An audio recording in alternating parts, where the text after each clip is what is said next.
Cette fois, c'est au sujet des relations. On est toujours dans la conversation avec Dieu, mais comment choisir ses amis, et en particulier dans l'Église? Pour répondre à la question, j'aimerais apporter une petite nuance. Comment choisir ses amis dans l'Église? J'aimerais dire peut-être comment choisir des personnes qui vont devenir mes amis. Parce que dès qu'on rencontre quelqu'un, ce n'est pas forcément déjà notre ami. Pour moi, l'amitié, c'est vraiment un chemin qu'on parcourt ensemble. Et à un moment, on dit que c'est notre ami. Alors la première chose, j'ai à l'esprit un verset qui vient, Proverbe 27, verset 19. Comme dans l'eau, le visage répond au visage, ainsi le cœur de l'homme répond au cœur de l'homme. Je crois que la première chose pour choisir ses amis, c'est notre cœur. Dieu, par le Saint-Esprit, peut utiliser notre cœur comme un outil pour nous dire, oui, cette personne peut être ton ami. La deuxième chose, je dirais, c'est la prière. Pour moi, Jésus est un modèle parfait dans les relations. Et lorsqu'il a dû choisir ses compagnons de service, les 12 disciples, il a passé 24 heures de conversation avec son Père. Et donc, je ne dirais pas qu'on va passer 24 heures à prier pour savoir si une personne va être notre amie, mais je pense que la prière est un élément essentiel pour pouvoir, en fait, avoir la certitude que cette personne peut être notre amie, surtout dans l'Église. Et il y a un autre point, je dirais, on peut demander conseil. On a un berger. Le berger a quasiment une vue à 360 degrés dans l'église. On peut aller voir notre pasteur. Je confirme. On peut aller voir notre pasteur et demander, j'aimerais me lier d'amitié avec telle personne. Est-ce que tu peux me donner un conseil? Le conseil de notre berger peut être une réponse à notre question par rapport à une personne. Et pour finir, j'aimerais dire, on se lie d'amitié aussi en fonction de notre destin. Donc, si par exemple, vous avez une vision claire de là où vous voulez aller, il y a des personnes que vous allez vouloir vous greffer à elles parce qu'elles font partie de votre destinée. Merci beaucoup. La question, parce que bon, ça me vient à l'esprit, mais est-ce qu'il peut arriver un moment où on doit dire non à ses parents? Je peux essayer de répondre. Tu peux, sinon on va donner le micro à quelqu'un qui veut répondre. D'accord, dans le public et tout, il n'y a pas de problème. Je pense que c'est une question assez difficile. Maintenant, je pense que oui, à un moment, il faut dire non, clairement. Non, pourquoi? Par exemple, si votre parent vous amène de force à aller vous faire initier, ou bien vous amène de force à vous introniser dans la loge, quelque chose comme ça, ce sont des choses qui auront des répercussions sur votre vie dans le futur, sur votre vie spirituelle. Ce sont des choses qui vont impacter votre vie pour toujours. Et donc, pour vous préserver vous-même, je pense qu'il faut dire non. C'est mon avis personnel. C'est pas forcément écrit dans la Bible. Mais je pense que selon l'impact de la décision que vous devez prendre sur votre vie, selon le fait que votre vie soit en danger ou pas, il y a des moments où il faut dire non. C'est mon avis. D'accord, merci beaucoup. Je veux poser... Elle veut donner un témoignage. Alors, lorsque j'étais en voyage missionnaire, c'était dans un pays très fermé à l'évangile. Donc, il y a une famille il y a une maman qui avait trois fils. Il y a un qui s'est converti à Jésus, ils étaient musulmans.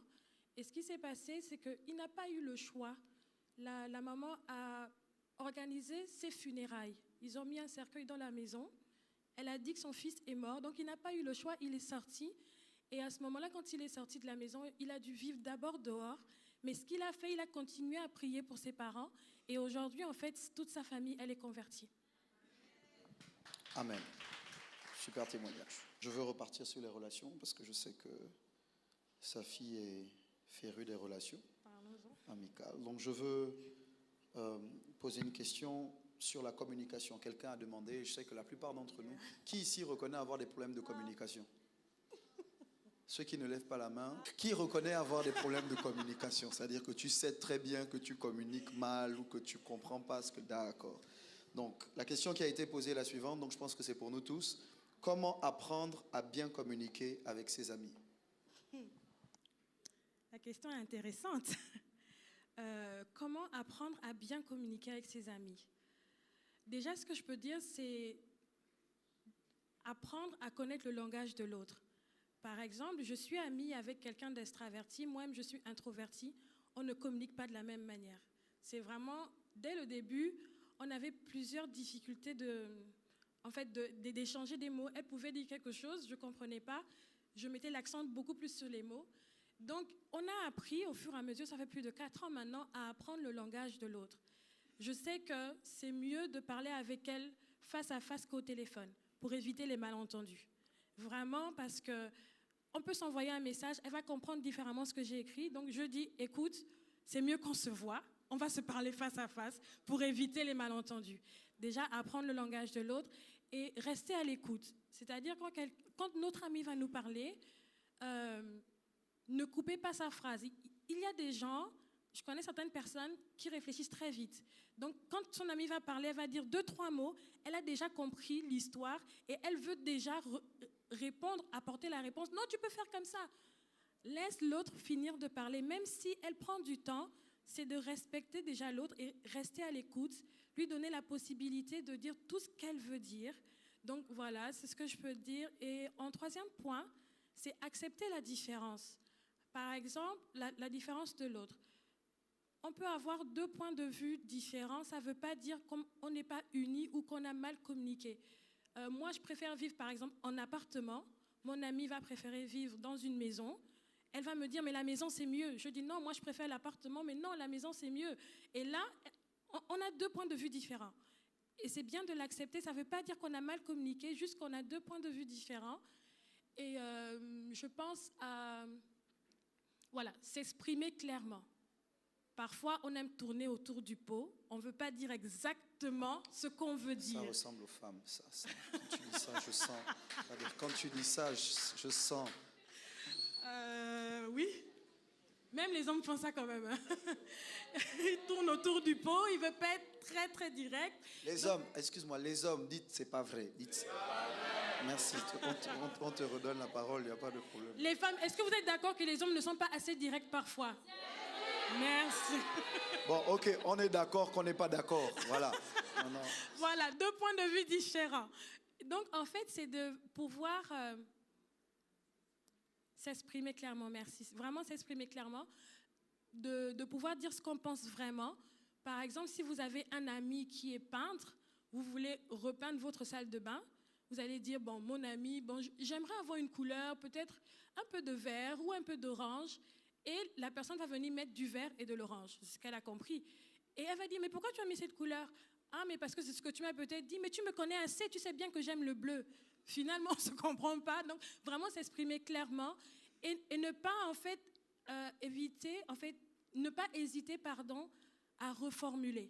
Quand vous n'avez pas compris quelque chose, ne pensez pas à la place de l'autre. Lorsque vous voulez vous exprimer, la responsabilité de bien communiquer est sur vous.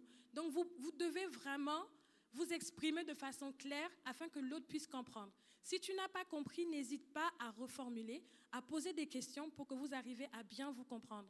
Et je pense que dans la conversation avec Dieu, pour prier par rapport à ce point, vous pouvez demander à Dieu de vous révéler la personnalité de l'autre. Je pense qu'il y a une histoire comme ça dans la Bible, je parlais, je pense, avec Claude, qui disait, dans la tour de Babel, c'est Dieu qui a confondu les langages. Ils s'entendaient super bien, ils avaient un même langage, Dieu est venu confondre tout. Je pense qu'à ce moment-là, quand vous avez des difficultés à bien communiquer, vous pouvez prier. Seigneur, aide-nous à nous comprendre, aide-nous à trouver parfois la source du problème, à ne pas tourner autour du pot. Voilà. Merci beaucoup. Il y a Madeleine qui veut rebondir. J'aimerais aussi rajouter qu'il est important d'apprendre à connaître son ami. Parce que des fois, au bout de plusieurs années, on se rend compte qu'on ne connaît pas son ami. Donc, on ne pouvait pas savoir automatiquement qu'il aimait le bleu, en fait. Parce que, imaginons, je te vois tous les jours en rose, je me dis que tu aimes le rose, mais au fond, ta couleur préférée, c'est le bleu. Et donc, il faut faire l'effort d'apprendre à connaître son ami. Et aussi, il faut demander à son ami, s'il a dit quelque chose que nous ne comprenons pas, demandons-lui, en fait. Tout simplement, on lui demande, sa fille, quelle est la couleur que tu voulais? Vous voyez bien qu'on parle des femmes, là. D'accord. Question toujours par rapport aux relations, aux amitiés particulièrement. Comment pardonner et continuer à aimer un ami qui nous a trahis? Le pardon. Comment pardonner et continuer à aimer un ami qui nous a trahis? Il y a une question, quelqu'un qui lève la main. Vas-y, réponds Je vais d'abord. répondre. Pardonner, c'est pas simple. C'est vraiment pas simple. Et en fait, moi, je dirais qu'on se sent trahi. Et pour pardonner, c'est pas simple. Qu'est-ce qu'on peut faire? Je pense à deux choses. La première, c'est de se poser la question déjà de savoir. Je vais prendre un exemple. Voilà. J'ai dit un secret à mon amie. Et je voulais que ça reste entre nous. Mais elle l'a divulgué à d'autres personnes. J'ai pas entendu, c'est quel pronom que tu as utilisé? Non, elle a dit elle. Le pronom, c'était elle. Bon, d'accord, c'est moi qui ai mal compris. C'est moi qui ai mal compris. Il n'y a pas de Merci. problème. Alors, si la personne divulgue votre secret, vous vous sentez trahi. Et donc, à ce moment-là, vous avez mal, ça fait mal de se sentir trahi. Et vous pouvez poser la question de savoir qu'est-ce que j'ai fait pour qu'elle puisse divulguer mon secret. Et la deuxième chose, c'est de se dire, c'est vrai, on n'est pas parfait. Elle a fait une erreur. Et si moi, j'avais trahi son secret, comment elle aurait réagi envers moi? Donc, de se mettre à la place de l'autre. Et vu que vous êtes amis, vous avez fait un choix d'être amis. Et moi, personnellement, quand je fais le choix d'avoir un ami ou une amie dans ma vie, je fais le choix de l'aimer malgré. Donc, malgré les erreurs, malgré la trahison, malgré les incompréhensions et les disputes, à ce moment-là, quand je me mets à sa place, je vais lui pardonner. J'aimerais juste dire que pardonner, ce n'est pas oublier l'action qui a été posée. Elle a posé une action, c'est vrai. Donc, vous allez travailler ensemble à reconstruire la confiance. Vous allez travailler ensemble à vous dire, OK, on veut continuer notre relation, mais il faut que j'arrive encore à te faire confiance lorsque je vais te dire quelque chose, de ne pas aller le dire. Et j'aime bien un passage dans la Bible, j'aimerais peut-être le prendre avec vous. Je pense que c'est Job 42, verset 10. La Bible dit, l'Éternel rétablit Job dans son premier état, quand Job eut prié pour ses amis, et l'Éternel lui accorda le double de tout ce qu'il avait possédé. Je crois que dans le cadre de la conversation avec Dieu, lorsqu'on se sent peut-être trahi et on a une tempête dans notre relation, c'est de prier pour son ami. C'est de prier même ensemble afin que Dieu remette les liens. Et je pense à notre proverbe chinois qui dit « Les tempêtes donnent des racines plus profondes aux chênes ». La trahison, elle est venue, elle a soufflé sur notre relation. Mais si on sait pourquoi on s'est mis en relation, si on sait qu'on s'aime malgré cela, on va prier ensemble. Je vais prier pour toi, on va prier ensemble. Et je pense que la confiance pourra revenir par ce moyen-là. Merci beaucoup. Je peux donner un exemple. Il y a une maman qui a fait son jardin et il demande à Dieu de faire pleuvoir la pluie pour que ces grains poussent. Et il y a d'autres qui sont dans le malheur qui demandent à Dieu que de ne pas pleuvoir la pluie. Est-ce que parmi les deux justes, est-ce que vraiment Dieu va entendre qui? Parce que par rapport à la prière, je voulais vraiment savoir. Merci. OK. Est-ce que je peux répondre à cette question? La vérité, c'est que je ne sais pas. OK. De manière claire, je ne sais pas qui Dieu va exaucer, mais je crois, et je vais répondre à la première question que vous avez posée, je crois que Dieu exauce toutes les prières, ou que Dieu exauce nos prières. Maintenant, comme l'a dit le frère Claude tout à l'heure, Dieu ne les exauce pas forcément comme on veut ou comme on s'y attend. Okay? 2 personnes sont intervenues avant vous en faisant remarquer que parfois on demande à Dieu de faire des choses qu'on peut faire nous-mêmes. Si la maman veut arroser ses graines, elle n'a pas besoin d'attendre la pluie. Okay? Elle peut aller prendre de l'eau, elle peut aller prendre différents éléments qui sont rendus disponibles pour arroser. Okay? Si elle est dans une situation où effectivement il faut un miracle, parce qu'elle n'a pas d'eau disponible, effectivement à ce moment elle peut élever sa voix. Maintenant, moi j'ai appris, parce que c'est le cas pour certains d'entre nous, on a vécu des situations, on a dit à Dieu, Seigneur, stop, arrête, ne permets pas ceci. Mais en réalité, nos prières étaient des prières faites sans avoir tous les éléments en main pour avoir un bon jugement. Par exemple, je vais prendre un exemple relationnel parce que c'est l'un des sujets que tout le monde affectionne. On a demandé à Dieu, Seigneur, je veux, c'est lui que je veux, c'est elle que je veux. Au moment où on prie pour cette relation, on est convaincu que c'est la personne qu'il nous faut. Et puis, Dieu ne nous donne pas ce que notre prière semble avoir demandé. Et quelques années plus tard, on se dit merci Seigneur parce que tu ne m'as pas exaucé.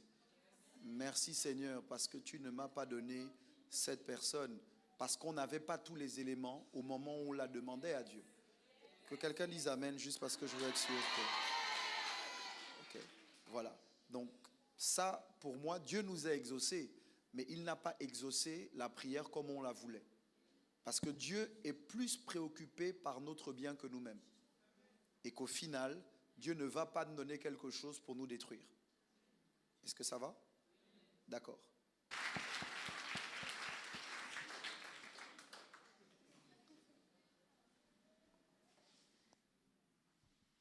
Bonjour.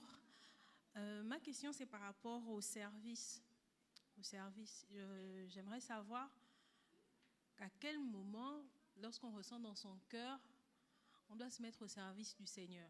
Et où aller, surtout quand on ne sait pas où aller.